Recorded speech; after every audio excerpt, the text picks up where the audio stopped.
Hello दोस्तों, कथा central में आपका स्वागत है। तो आज की कहानी चुहिया की बेटी की शादी के ऊपर है।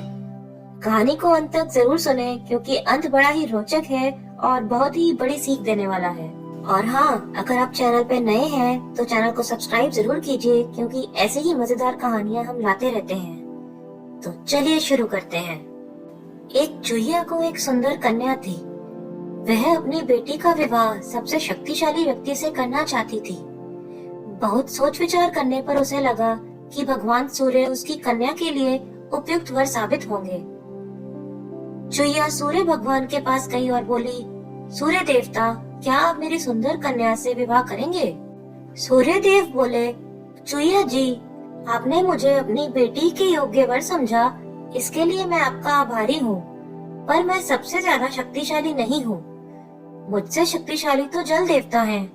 वो अपने बादलों से मुझे ढक देते हैं। इसके बाद चुहिया जल देवता के पास गई और बोली, जल देवता, क्या आप मेरी सुंदर कन्या से विवाह करेंगे?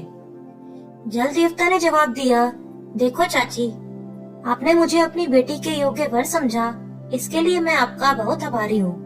पर मैं सबसे ज्यादा शक्तिशाली नहीं हूँ। मुझसे अधिक शक्तिशाली तो वायु देवता हैं। वे मेरे बादलों को दूर दूर तक उड़ा के ले जाते हैं। अब चुहिया वायु देवता के पास गई और उनसे भी उसने यही बात पूछी। वायु देवता बोले, चाची, आपने मुझे अपनी बेटी के लिए योग्य वर समझा, इसके लिए मैं आपका बहुत आभारी हूँ। पर मैं सबसे ज्यादा शक्तिशाली नहीं हूँ। मुझसे अधिक शक्तिशाली तो पर्वतराज हैं। वे मेरे मार्ग में खड़े हो जाते हैं और मुझे रोक देते हैं। मैं चाहे कितनी ही ताकत लगाऊं, पर पर्वतराज को अपने रास्ते से नहीं हटा पाता। तब चुहिया पर्वतराज के पास गई और उनसे भी विवाह के लिए पूछा। पर्वतराज ने कहा, चाची, आपने मुझे अपनी बेटी के लिए योग्य वर समझा, इसके लिए मैं आपका बहुत आभारी हूँ। पर मैं सबसे अधिक शक्तिशाली नहीं हूँ। मुझसे ज्यादा शक्तिशाली तो मूषक राज हैं।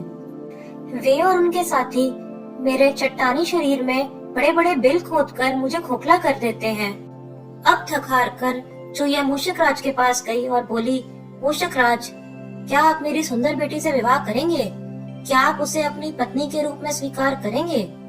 मूषक राज यह सुनकर बड़े प्रसन्न हुए। उन्होंने कहा, हाँ, मैं आपकी बेटी से अवश्य विवाह करूंगा। तब गाजे बाजे के साथ धूमधाम से चुहिया की बेटी और मूषक राज का विवाह संपन्न हुआ।